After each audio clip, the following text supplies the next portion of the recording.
ဖုန်ရှန်စစ်ပွဲတစ်ချိန်ဖြစ်ပွားပြီးနောက်လောကသုံးပါလုံးပြိုကွဲသွားခဲ့သည်ထိုအချိန်ကချမ်းကိုင်းရွှေမတာ10နှစ်ပါပူပေါင်းဖော်ဆက်ထားသောဝိညာဉ်တည်ငြိမ်ပလဲသည်ဂိုင်း၏အမြင့်မြတ်ဆုံးယတနာဖြစ်ခဲ့သည်သို့သောဂိုင်းကိုတစ္ဆာဖောက်ပြီးထွက်ပြေးသွားခဲ့သောဇနီးမောင်နှံနှစ်ဦးကမိမိတို့၏နတ်ဝိညာဉ်ကိုစတေးကထိုပလဲကိုဝိညာဉ်ပလဲငါးလုံးအဖြစ်ကွဲကြေစေခဲ့သည်ထိုပလဲများလည်းလောကသုံးပါအနှံ့ပြန့်ကျဲပြောက်ကွယ်သွားခဲ့ပြီးထိုအဖြစ်ပြက်မှာချမ်းကိုင်းအတွက်နှစ်တစ်ထောင်ကြာမြည်သူများမပြောဝန်းသည့်တားမြစ်လျှို့ဝှက်ချက်ဖြစ်လာခဲ့သည်ထိုလျှို့ဝှက်ချက်ကိုမတော်တဆကြားသွားမိသည့်အလုတ်ကျန်းတပည့်စုကြောက်ကိုဝန်စီနီယာကဒေါသအကြီးဆဲဆိုလိုက်သည်မင်းတို့အသုံးမကျတဲ့အလုတ်ကျန်းတပည့်ကဂိုင်းရဲ့လျှို့ဝှက်ချက်ကိုခိုးနှားထောင်ရဲတဲ့ပေါ့တောင်းပန်ပါတယ်ဝန်စီနီယာကျွန်တော်လက်ချော်သွားလို့ပါဒါပေမဲ့ဝန်စီနီယာကမကျေနပ်သေးပေဒီမနက်ကလူများရှိမှငါ့ကိုအဆက်ခွဲထားတာမလုံလောက်သေးဘူးလားဒီနေ့တော့မင်းရဲ့ကြင်ကြံခြင်းကိုဖျက်ဆီးပြီးဘဝပြတ်အောင်လုပ်မယ်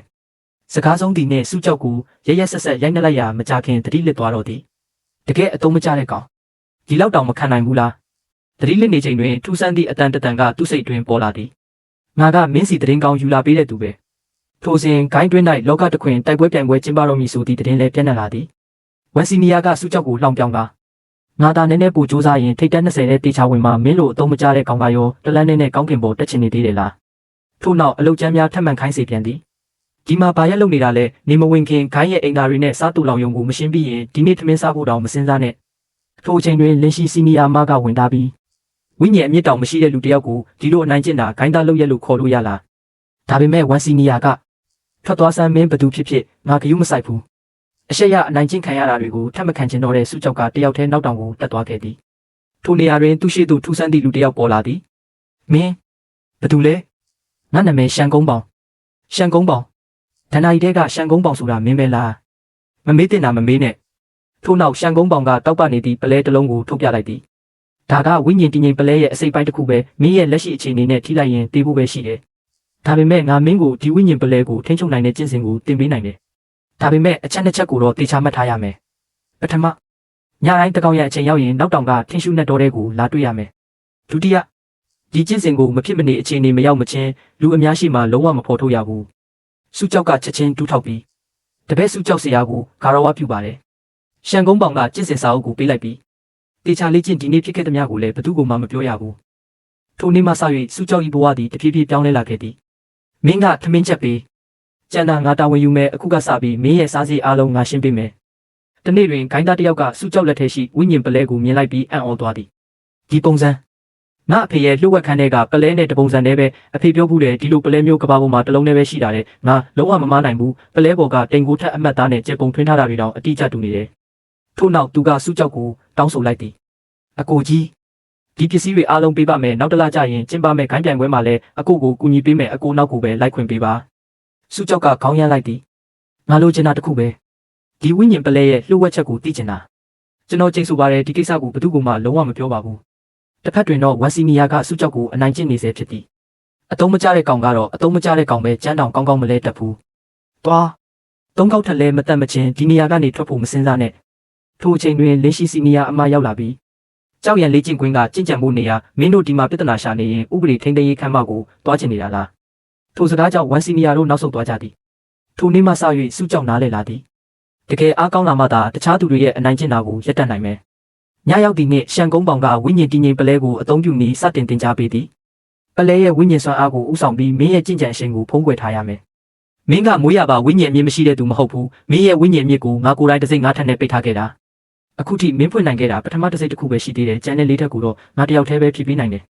တကယ်အားကောင်းချင်ရင်ဒီလျှို့ဝှက်ချက်ကိုအသက်နဲ့ရင်းပြီးတောင်ကာကွယ်ရမယ်ချမ်းကိုင်းကလူတွေဒီကိုင်းကြီးကိုရောက်နေပြီးမင်းရဲ့ကျင့်စဉ်ရင်းမြစ်ကိုဘယ်တော့မှမဖော်ထုတ်နဲ့ငါနာမည်ကိုလည်းဘသူကမှမပြောနဲ့မဟုတ်ရင်မင်းရောငါရောအသက်အန္တရာယ်ကြောက်ရောက်လိမ့်မယ်ထိုအချိန်တွင်မိန်းကလေးတစ်ယောက်ကစုကြောက်ကိုတားလိုက်သည်မင်းစီမှာငါဆရာရဲ့အငွေ့သက်ကိုခံစားမိတယ်ပြောစမ်းရှန်ကုန်းပေါင်ပင်မလဲကျွန်တော်ဘာပြောနေတာလဲဆိုတာနားမလည်ဘူးမပြောဘူးဆိုရင်ငါမင်းနောက်ကိုနေတိုင်းလိုက်နေမယ်ထိုမိန်းကလေး၏အမိမှာရွှန်စီဖြစ်သည်ရှန်ကုန်းပေါင်ကစုကြောက်ကိုတိတ်တဆိတ်တတိပေးလိုက်သည်သူကငါမွေးစားကြီးပြင်းလာတဲ့ကလေးစိတ်ထားမစိုးပေမဲ့လောက်ရက်တွေကတဆွထိုးဆန်တယ်ငါရှိတဲ့နေရာကိုသူ့ကိုမပြောနဲ့ရန်သူတွေတီးသွားရင်သူပါအသက်အန္တရာယ်ရှိလိမ့်မယ်ထို့နောက်ရှန်ကုန်းပေါင်ကနောက်ဆုံးတစိတ်ကိုထပ်မံဖုံးကွယ်ပေးလိုက်ရာဒီနေ့ကစပြီးရွှန်စီတောင်မင်းရဲ့ကျင့်စဉ်ကိုမခံစားနိုင်တော့ဘူးနောက်တစ်နေ့တွင်လေးရှိစီနီယာအမကစုကြောက်ကိုဖျားပွဲဈေးသို့လိုက်ဖို့ဖိတ်ခေါ်သည်အရင်ပကြီးဆိုင်ကြည့်မယ်ပြီးရင်မုံစားမယ်နောက်ဆုံးဆေးမြက်ဈေးကိုတွားကြမယ်လမ်းတစ်လျှောက်တွင်ရွှန်စီကလည်းတိတ်တဆိတ်လိုက်လာသည်ငါနောက်လိုက်နေတာဘာလို့မလို့လဲဘသူကလိုက်နေလို့လဲဒီလမ်းကိုမင်းအိမ်ကဝယ်ထားတာလားခဏအကြာတွင်တယောက်ကရုတ်တရက်អော်လိုက်သည် အဲ့ဒီမိန်းကလေးမှာနတ်ဆိုးမျိုးနွယ်ရဲ့အငွေသက်ရှိတယ်လင်းရှိကတေချာစူးစမ်းကြည့်ပြီးဟုတ်တယ်သူ့မှာနတ်ဆိုးအငွေသက်တော်ရှိတယ်ဒါပေမဲ့လူကိုအန္တရာယ်ပေးမဲ့ရည်ရွယ်ချက်မရှိဘူးလိုက်လာခွင့်ပေးလိုက်ပါဈေးထဲရောက်တော့ရွှန်စီကအစားတောက်မြင်ပြီးမျက်လုံးတောက်သွားသည်ဆိုင်ရှင်အဆက်အရန်ပြင်းတဲ့ဟာနှစ်ပွဲပေးထိုအချိန်တွင်အဖိုးကြီးတယောက်ကရောင်းနေသည့်မော်အဆောင်ကိုစုကြောက်တတိထားမိလိုက်သည်အဖိုးဒီအဆောင်ကမှားနေတဲ့စွမ်းအားစီးဆင်းတဲ့လမ်းကြောင်းကမမှန်ဘူးဒီတိုင်းသုံးရင်အကျိုးမရှိတဲ့အပြင်ဝိညာဉ်စွမ်းအားပါဆုံးရှုံးနိုင်တယ်အဖိုးကြီးဘာမှပြန်မပြောရသေးခင်ပြေးကြအစိတ်သွားနတ်ဆိုးသားရဲ့တောင်ပေါ်ကဆင်းလာပြီးနတ်ဆိုးသားရဲ့အစိတ်မှာအလွန်ပြင်းထန်သဖြင့်ဒဏ်ရာရသူများအသက်အန္တရာယ်ကြုံလာကြသည်လူအများကရွှန်စီကိုမြင်ပြီးသူကနတ်ဆိုးမျိုးနဲ့ပဲဒီသားရဲကိုသူခေါ်လာတာဖြစ်ရမယ်ရွှန်စီကဒေါသထွက်သွားသည်တော်တော့မင်းတို့ကလေးအသက်ထွက်တော့မယ်ဆိုလို့ပဲကဲပေးတာမဟုတ်ရင်ငါဂယုတောင်ဆိုင်မှာမဟုတ်ဘူးသူမကဒဏ်ရာရသူကိုကဲတင်လိုက်ပြီးနောက်လူအုပ်ကြီးလည်းအမားကိုတီးသွားသည်မင်းကလေးကျွန်တော်တို့မျက်စိကန်းခဲ့ပါတယ်အသက်ကယ်ပေးလို့ကျေးဇူးတင်ပါတယ်လင်းရှိကလည်းပြုံးပြီးရွှန်စီအမခုနကတကယ်ကိုအယမ်းမိုက်တာပဲတင်ပါတယ်အရင်ဆုံးဒီဆေးလုံးကိုမြ мян တောက်လိုက်ပါကိုမထိခိုက်စေနဲ့တစ်ဖက်တွင်တော့လက်စီနီယာကစုကြောက်ကိုလက်စားချေရန်ကြံစည်နေသည်လက်စီနီယာအရင်လေးချင်းကွင်းမှာစုကြောက်ဆိုတဲ့အဲ့ဒီအတုံးမကျတဲ့ကောင်ကြောင့်ကျွန်တော်တို့လူများရှိမှအဆက်ကွဲခဲ့ရတယ်အခုဆိုအပြင်ခိုင်းသားတွေတောင်နောက်ွယ်မှာရေနေကြပြီးဒီအဆက်ကိုကျွန်တော်လုံးဝမျိုးမချနိုင်ဘူးလက်စီနီယာကအေးဆက်စွာပြုံးလိုက်သည်မင်းတယောက်တည်းမဟုတ်ဘူးငါလည်းဒီအဆက်ကိုမျိုးမချနိုင်ဘူးအရင်တုန်းကငါတို့လက်ထဲမှာကစားခံရတဲ့အလုတ်ကျန်းတစ်ပေကအခုတော့ငါတို့ခေါင်းပေါ်တနည်းရဲနေပြီးဒီတခါတော့သူ့ကိုကြီးမားတဲ့တံပိုးပေးခိုင်းရမယ်လက်စီနီယာအကြံရှိပြီလားကြားတာတော့သူကနောက်တောင်ကိုနေတိုင်းသွားနေပြီးနောက်လာကျင်းပမဲ့ဂိုင်းပြိုင်ပွဲမှာလည်းဝင်ပြိုင်ဖို့စည်ရင်းပေးထားတဲ့လက်စီနီယာတကယ်တော်တာပဲဒီတခါတော့အဲ့ဒီအတုံးမကျတဲ့ကောင်တေးဖို့ပဲရှိတော့မယ်ထို့နောက်စုကြောက်ကိုအလုတ်ကျန်းများထပ်ခိုင်းပြန်သည်ရက်စံမိုးမလင်းခင်နောက်တောင်ကမစင်ချင်းကိုအကုန်ရှင်းပြီးရင်ထင်းခွဲကြောက်တဲ့ရေအိတ်20ကိုထမ်းပြီးစိုက်ခင်းရေကန်ကိုအပြည့်ဖြည့်ထားနားလေလားရက်အနှဲငယ်ကြပြီးနောက်ဂိုင်းပြိုင်ပွဲကျင်းပတော့မိသတင်းထွက်ပေါ်လာသည်ဒီတခါဂိုင်းပြိုင်ပွဲကိုရွှေရွှေနန်းတော်ကစစ်စေးရဲ့အမတ်ကိုယ်တိုင်လာကြည့်ကြမယ်တဲ့ဟုတ်တယ်သူ့နာမည်ကဝူကြီးလို့ကြားတယ်သူ့ကျင့်ကြံအဆင့်ကလည်းအယမ်းမြင့်တယ်ထိုသတင်းကြားပြီးစုကြောက်ကရှန်ကုန်းပေါင်ကိုဂါရဝပြုကာဆရာတပည့်မှာတောင်းဆိုစရာတခုရှိပါတယ်တပည့်ဂိုင်းပြိုင်ပွဲမှာဝင်ပြိုင်ခြင်းမှာငါမင်းရဲ့ဝိညာဉ်အမြင့်တစိတ်ကိုတစိတ်တစ်ပိုင်းဖြည့်ပေးထားပြီးထို့နောက်စုကြောက်ကပြိုင်ပွဲဝင်စီရင်သွားပေးရကျွန်တော်ကဂိုင်းစီးမြင့်နဲ့ကိုက်ညီပါတယ်ဂိုင်းပြိုင်ပွဲမှာဝင်ပြိုင်ဖို့စီရင်ပေးခြင်းပါတယ်တာဝန်ခံဂိုင်းသားကလောင်ရပြီးဘယ်သူများလဲလို့ထင်နေတာဝိညာဉ်အမြင့်မရှိတဲ့အလုတ်ကျန်းတပည့်မင်းကိုအဆင့်ကိုမသိပဲဂိုင်းပြိုင်ပွဲလာဝင်ရတဲ့ပေါ့ဝိညာဉ်အမြင့်တောင်မရှိတဲ့အမိုက်ကောင်ကစင်ပေါ်တက်ချင်သေးတယ်မြင်မြတ်ထွက်သွားစမ်းစုကြောက်ကငြိမ်သက်စွာပြန်ဖြေလိုက်သည်ဂိုင်းကျင်ညာချက်မှာရှင်းရှင်းလင်းလင်းရေးထားတဲ့ဂိုင်းစရင်ဝင်တပည့်မှန်ရင်အတွင်းဂိုင်းအပြင်ဂိုင်းအလုတ်ကျန်းတပည့်မရွေးဝင်ပြိုင်ခွင့်ရှိတယ်ကျွန်တော်ကချင်းရွှန်ဂိုင်းရဲ့စရင်ဝင်အလုတ်ကျန်းတပည့်ဖြစ်လို့အရေးချင်းပြည့်မိတယ်ခင်ဗျားမှာညှင်းပယ်ခွင့်မရှိဘူးထိုစကားကြောင့်တစ်ဖက်လူဒေါသထွက်သွားသည်ကောင်းပြီမင်းဒီလောက်တက်တိရှိရင်ဝင်ပြိုင်ပေါ့ဒါပေမဲ့စင်ပေါ်ရောက်ရင်ငါမင်းရဲ့ခြေထောက်နှစ်ဖက်လုံးချိုးပြမယ်ထိုအချိန်တွင်စုကြောက်ဤမိတ်ဆွေကအပြေးရောက်လာပြီးအကိုကြီးကြည့်ပါဦးကျွန်တော်လည်းဂိုင်းပြိုင်ပွဲအတွက်စရင်ပေးပြီးပြီ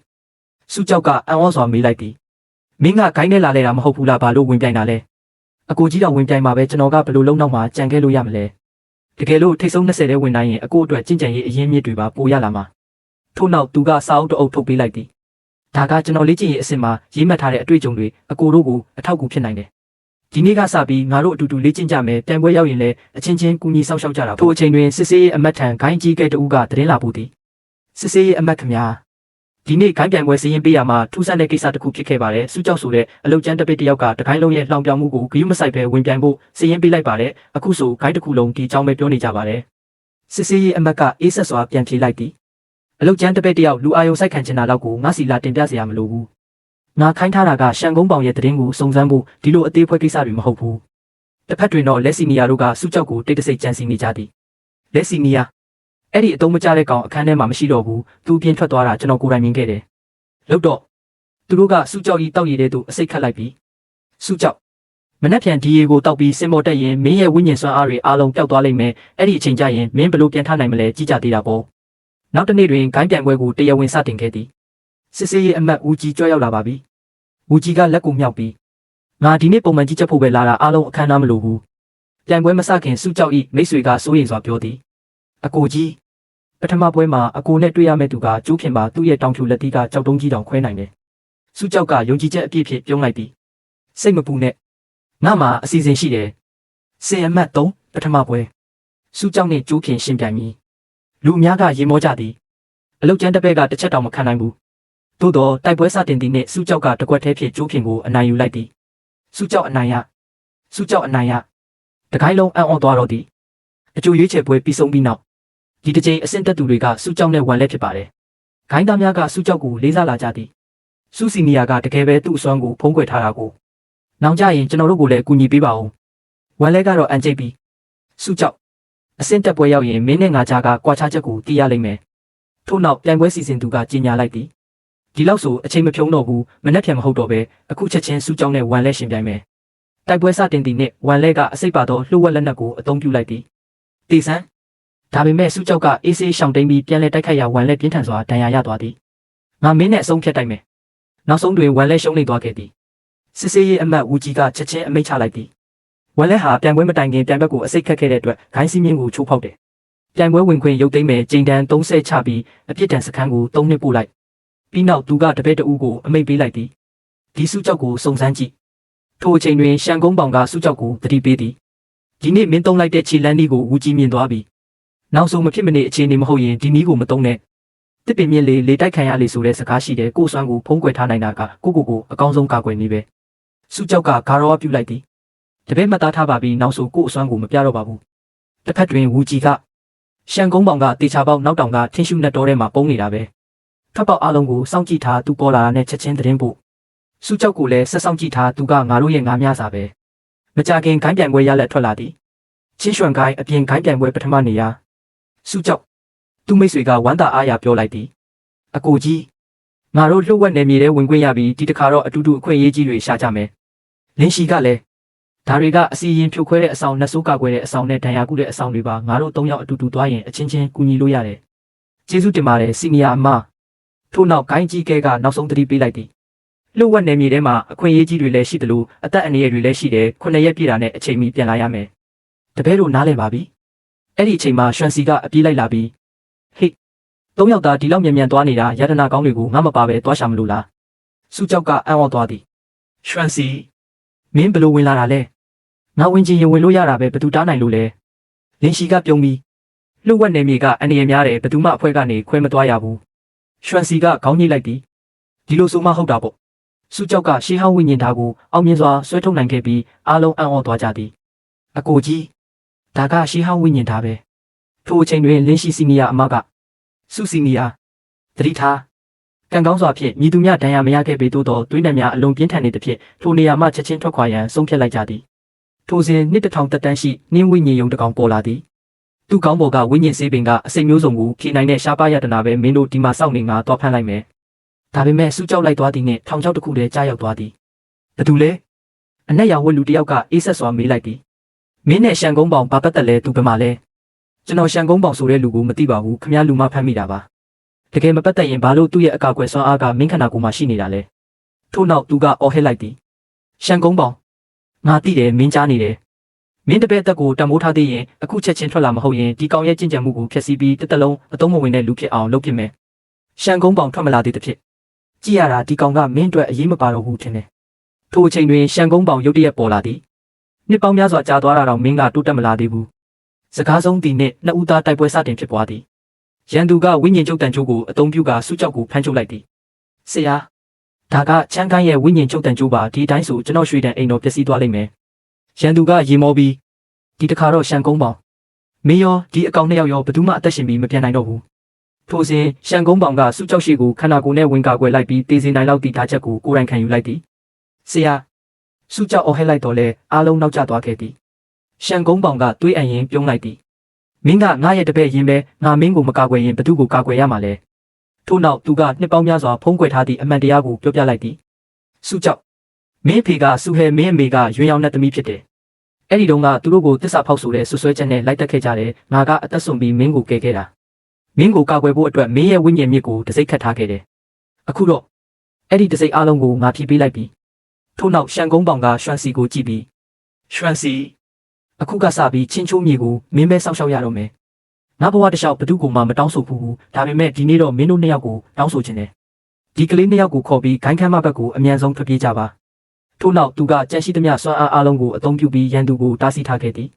先只不挟持人质背后偷袭，也不怕污了玉轩宫的名声。项上人头，定文珠的下落，今日本军势在必得。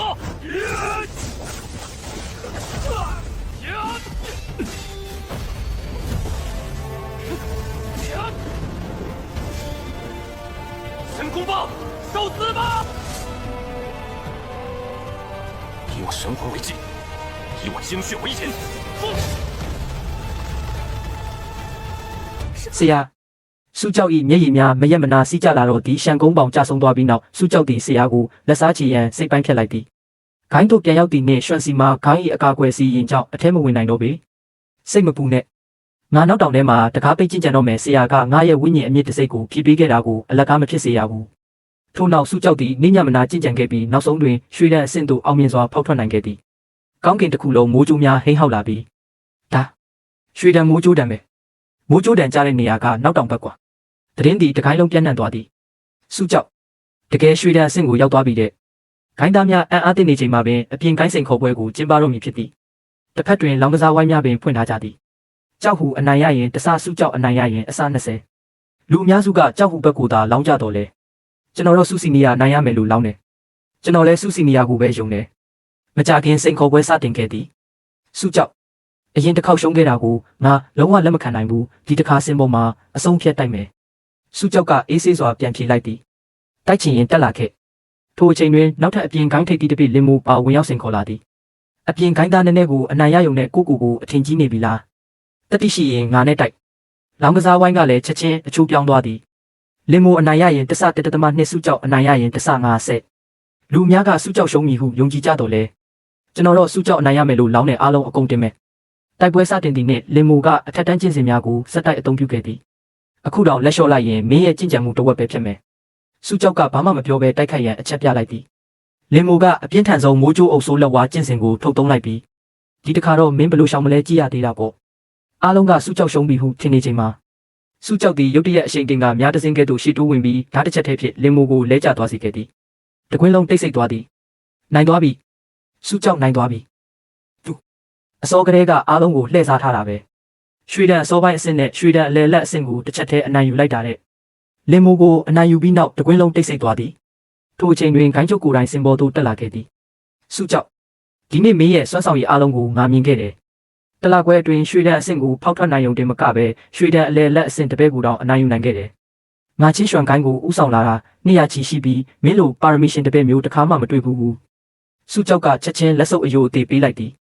ဂိုင်းချုပ်ကြီးချီကျူးလို့နေပါပြီတပည့်ကကန်ကောင်းလို့အနိုင်ရခဲ့တာပါလင်စီနီယာကလည်းပေါ်ဆသွားလို့ပါဂိုင်းချုပ်ကကျင်းနဲ့စွာကောင်းနေလိုက်သည်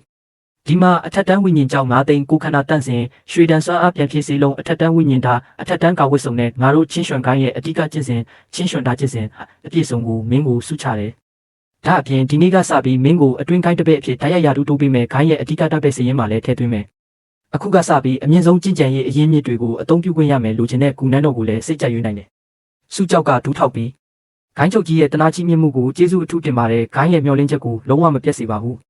ထို့နောက်ဂိုင်းချုပ်ကငါအခုအစည်းအဝေးသွားအောင်မယ်မင်းဒီမှာခဏဆောင်နောက်မှမင်းနဲ့ဆွေးနွေးစရာရှိသေးတယ်ထိုအချိန်တွင်စုကြောက်၏မိတ်ဆွေကအပြေးရောက်လာသည်အကိုကြီးကျွန်တော်တဲလွန်စာရှာတွေ့ပြီးအဲ့ဒီနှစ်ကဖြစ်ခဲ့တဲ့ကိစ္စတွေကတော်ဝင်မျိုးတော်မှာဖြစ်ခဲ့တာတော်ဝင်မျိုးတော်လားအဲ့ဒီနေရာကိုကျွန်တော်အရန်ရင်းနှီးတယ်အကိုနဲ့လိုက်ပြီးအကုန်စုံစမ်းပေးမယ်စုကြောက်ကမေးလိုက်သည်ရှောင်းဟွမ်းမင်းကတကယ်ဘာတူလဲရှောင်းဟွမ်းကပြုံးပြီးတော်ဝင်မျိုးတော်ရောက်ရင်အကိုအကုန်တိသွားလိမ့်မယ်3ရက်အကြာတွင်သူတို့အဖွဲ့တော်ဝင်မျိုးတော်သို့ထွက်ခွာရန်ဆုံးဖြတ်လိုက်ကြသည်လင်းရှိစီနီယာအမကစိုးရိမ်စွာမှကြားသည်စီနီယာတော်ဝင်မျိုးတော်ကလူကောင်းလူဆိုးရောထွေးနေတဲ့နေရာအရန်တတိထားပါအနေရရှိရင်ချက်ချင်းသတင်းပို့နော်ရွှန်စီကလည်းစုကြောက်ငါနောက်တောင်မှမင်းပြန်လာတာကိုစောင့်နေမယ်ဆရာရဲ့ရန်ကြွေးကိုငါတို့အတူတူပြန်ဆက်ကြမယ်တစ်ဖက်တွင်တော်ဝင်နန်းတော်အတွင်းအရှင်မင်းကြီးကျွန်တော်မျိုးတော်တစ်ခုလုံးနဲ့အနီးနားဒေသတွေကိုရှာဖွေပြီးပါပြီဒါပေမဲ့အထမမင်းသားရဲ့သတင်းကိုမတွေ့သေးပါဘူးအေဂရက်ကဒေါသတကြီးအော်ဟစ်လိုက်သည်အသုံးမကျတဲ့ကောင်တွေအသက်ရှင်နေရင်လူကိုတွေ့ရမယ်တည်သွားရင်အလောင်းကိုတွေ့ရမယ်ကဘာမြေတစ်ခုလုံးကိုတူးဖော်ရမယ်ဆိုရင်တော့ငါသားကိုရအောင်ရှာခဲ့